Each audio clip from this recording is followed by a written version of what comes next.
Good morning, everyone.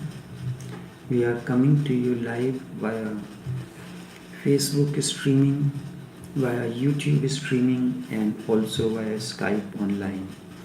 Each one of you is welcome to this morning's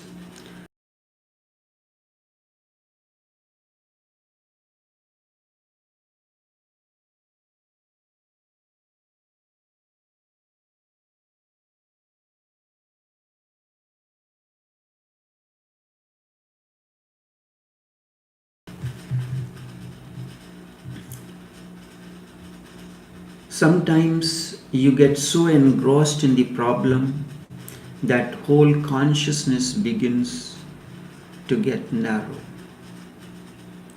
Problems are there, you have to find a solution. And if you get at any time so much engrossed in problems that consciousness becomes narrow, it is then focused on the problem, and the mind is always searching for something that can become an excuse for misery. Sometimes it finds such beautiful excuses that you cannot see through it. For example, suicide. Sometimes something has to be understood about it. Do not let your consciousness get narrow. Do not let your consciousness get narrow. Life in itself is not intrinsically a value, neither a death in itself intrinsically a disvalue. Just as man is losing the taboos about sex, he has to lose taboo about death as well. In our society, according to the way we live, death has become a suicide. Death has become a taboo. And then suicide is not considered as sin. It is just part of human freedom, that you have freedom. It should be. One day or the other, certainly it will be part of every constitution of every nation. It should be part of every nation. It should be part of man's birthright, that a man has a birthright to commit suicide. Nobody should be forced to live because that is ugly. If I do not want to live, then that is how it should be. No law should prevent me. That is interfering with an individual freedom. Then life is also an imprisonment. It becomes an imprisonment. One is not even free to die. Death is part of human freedom. And man is only animal, only person who can commit suicide. No one else can do that. It is a must. It is a much evolved quality. Dogs, birds, trees cannot commit suicide. It is only man who can commit suicide. That means it is only man who can take such an ultimate decision. And there is nothing specifically beautiful in dying the so-called natural death. What does an awakened one does when he consciously enters into death? Is it not suicide in a way? It is not the so-called natural death. There is nothing specifically beautiful about it. A natural death is as much a death as suicide. The man who commits suicide has said one thing beautiful. He was never asked about birth. Birth was unconscious, and now he does not want to die like a machine. Unconscious. at least he can choose his death. This is what Buddha did. He chose the hour of his death. Because birth is unconscious, you have no control over it. Now you are awakened. You have reached to the pinnacle of consciousness. You can choose the hour of your death. Almost every awakened one does that. We call it samadhi. We call it ultimate dissolution into the unfathomable ocean, the existence, the God. It is a conscious decision. We have given a beautiful name, but in fact it is the freedom of an awakened one to enter into samadhi, to enter into beautiful word for suicide. The man who commits suicide has said one thing beautiful. He was never asked about birth.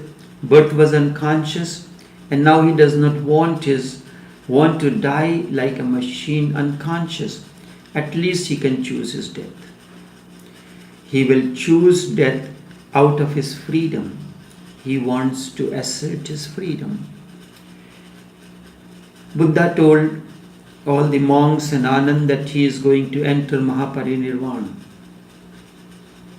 He knows how to commit, enter into the existence, into the whole, how to dissolve into it. When a drop merges with the ocean, it does not have the freedom. There is no other way for it to enter. Buddha chose his way. All the awakened ones, if you look at their lives, they have the unique way of entering into the existence. They have chosen the hour. Buddha said, I am going to enter into Mahaparinirvana, nobody should disturb him. And he went into seclusion. Then all of a sudden a man named Subhadra came running, and he told Anand that he wants to meet Tathagat. Anand told him that he has decided, he has gone into seclusion because he is entering Mahaparinirvana. So he cannot meet you. Buddha called Anand and told him, let him come, because I am still alive and I do not want anyone to say that I was alive and I did not meet the person. That Subhadra said many times, I tried to meet you, but it never happened. Now that I got the opportunity. So Buddha's physical body dissolved first, then came up the mental body, and finally the spiritual body. Normally, in ordinary case, what happens? The physical body dissolves, mental body, that is the desires, remain there, the memories remain there. If we can consciously dissolve our memories on a day-to-day basis, it is dying to yesterday. It is dying to the past and living anew. But we continue, we had problems today, we sleep with those problems, and tomorrow will bring new problems, maybe solutions, and they keep on multiplying. The past, the memories keep on multiplying. Buddha dissolved all the memories of the past. Now he is totally free. Totally free, no more memories, no more past ingredients. He is ready, he is psychologically free. We end up one relationship because of problems, but the memory of that relationship does not dissolve, and they continue to linger and go into the next relationship. And the problems keep on accumulating. No sooner one relationship comes to an end, we enter into the next. It should be that all the memories of that should be wiped out, and then you enter into next relationship. So Buddha entered into, dissolved his physical body, the memories, the all that was there, pleasant or unpleasant of this life, that dissolve. But in a case of an ordinary person, it does not happen that way. The memory goes on remaining, and it is the mind that takes birth again. So what happens that there, when an individual dies, his individual mind becomes part of collective mind and becomes part of cosmic mind. Many times you have met people and you have left it incomplete. The memory remains there, and that is why it happens all of a sudden. You meet someone, you see, you feel that you have known this person. That comes to the surface only because you had left something incomplete when you had met for the first time. If you had finished that job properly, just as you are working in an office and all of a sudden, because of some urgency, because of some reason, you have to leave the files for the next day, what happens? Over the whole weekend, the file remains on your mind, and when you come back on the new week, you will take a longer to finish that job than you would have taken to finish the same evening before the end of the week. So it is always to finish all the psychological memories and so that you can enter into life new. So Buddha entered, but he entered consciously. Knowingly, this was his freedom. Is it not suicide in any way? That he is consciously entering into it. It's the most beautiful thing. He said birth was unconscious, now he does not want to die like a machine, unconscious. At least he can choose his death. He will choose death out of his freedom. He wants to assert his freedom. Birth was an accident, now he does not want death also to become an accident. And dying on a deathbed in a hospital through an illness has nothing intrinsically beautiful about it. We have been taught down the ages that something is wrong with suicide, and we are afraid of it. In fact, the fear comes from deep down in our unconscious, because something we also think of suicide, and never somebody commits suicide. It stirs our whole being. It is very rare to find an intelligent man who has never thought about committing suicide. It is very rare. There are moments when everybody thinks of it. When somebody commits suicide, suddenly you are shaken. So he has done that finally. That's the word remains on your face. So he has done that finally. You are afraid to accept and respect his action. Because if you respect and accept his suicide, then there is every danger that tomorrow you may decide to commit suicide yourself. So to be on the safe side, you reject, you condemn, and you feel sorry for the person. Something bad has happened. He should have been prevented. Something could have been done. Why should this man die? He should have lived. Suicide is part of human consciousness and human freedom as well, both things. Sex is now becoming acceptable in the society. So too, one day suicide will also be acceptable. The day both are accepted totally, that will be a great day of freedom or liberation for human consciousness. And ultimately nothing dies. Nainam chindanti shastrani nainam dahati pavaka. Fire burns it not, water moistens it not, air dries it not, nothing dies. Everything lives on, only thing the form changes. Death only happens to the body that is ephemeral. People go on slipping from one body into another. You have a gold ring. When gold ring is dissolved, the basic ingredients, the gold remains. If it has a stone, precious stone in it, that stone remains, the gold remains, but its form is changed. It is no more stirred into a particular form or shape. So people go on slipping from one body into another, from one house into another. So there is no need to be worried about.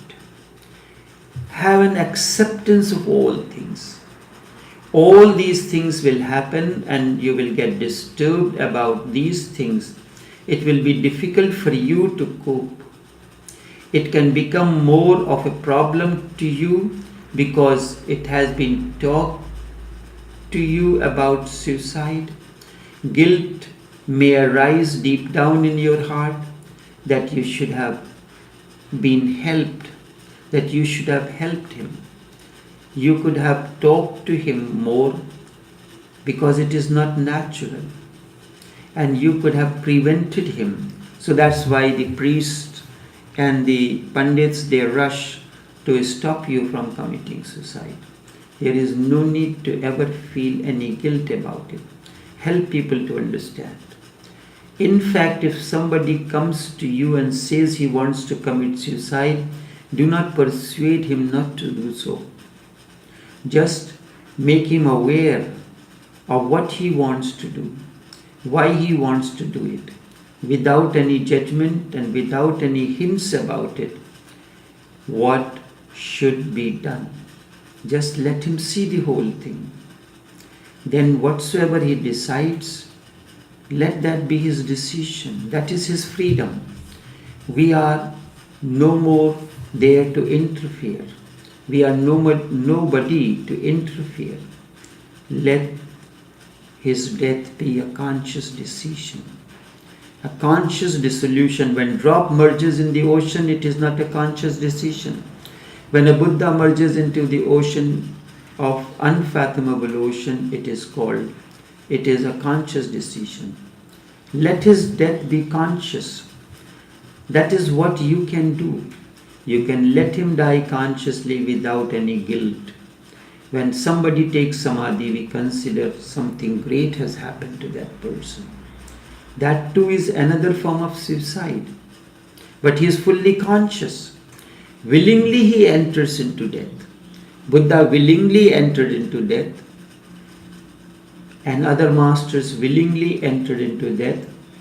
Ramchandra Ji, Lalaji, he went on narrating how his life force is releasing the body. It has the life force have receded from legs, it has receded from thighs, from calf, and all that he went on narrating until he said that it has reached to the throat center, and from there up to now I could speak, but beyond this I cannot speak because the life force have receded from there. This is a conscious entry into the existence. Is it not suicide? But we have given it a beautiful name of samadhi. All you can do is to make him conscious of his decision and then allow him to enter death willingly, joyfully, and help him to enter. People die out of fear, and vast majority dies in sleep. Help the person to enter into death consciously. You have attained, you can point out to him, let this life force recede from here, recede there. And instead that should be an attitude about every problem that people bring to you. Make it clear to them.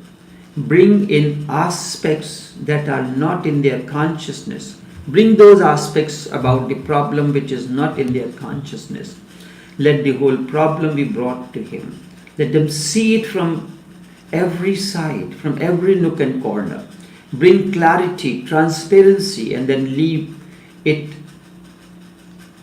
to the person to decide. a conclusion is not for you to make, then whatsoever they do, we must respect it. You must respect it. Otherwise, sometimes the work of a psychoanalyst or a therapist can become very dangerous.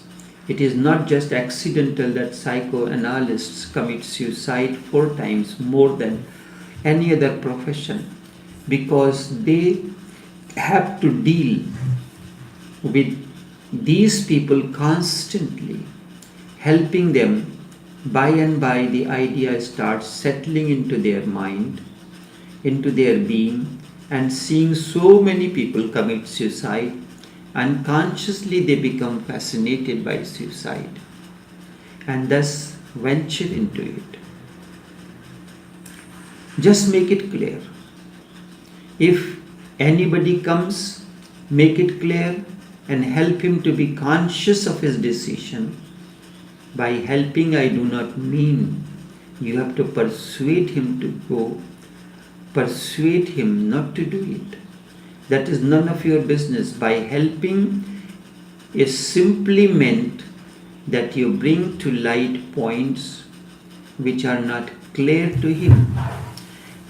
Let him decide. So if he decides to commit suicide, he decides knowingly, fully well, and understanding fully well what he is going to do. If he decides not to do it, he decides it fully knowing well that what is he going to do. And for us, it is the same. Whether he does it or does not, in every way we must respect his decision, must respect his freedom. And when we get too much concern about something, naturally your awareness gets narrow. You forget awareness. This is natural. It will happen less and less. More and more people will find yourself in tune with your innerness. This is what is being available to the master. But it takes time. There is nothing to be worried about it. Just make your point, clarify things, give him that birth was unconscious. Now you can make death entry into the unfathomable ocean, a conscious effort, conscious decision. Consciously, just like Buddha, you can enter into it. I can help you to enter into the existence consciously. That is why sometimes the disciples say that I want the master, I want you to be around when I am leaving the world. So what does the master does? He helps you to transcend beyond life, to enter into the next realm. And when you get too much concern about something, naturally you forget awareness and your consciousness begins to narrow. It is natural. It will happen less and less. More and more you will find yourself in tune with your innerness. And that is what is being available to the master. But it takes time. There is nothing to be worried about it. Only this much for this morning. Until tomorrow, take care and do have a pleasant day.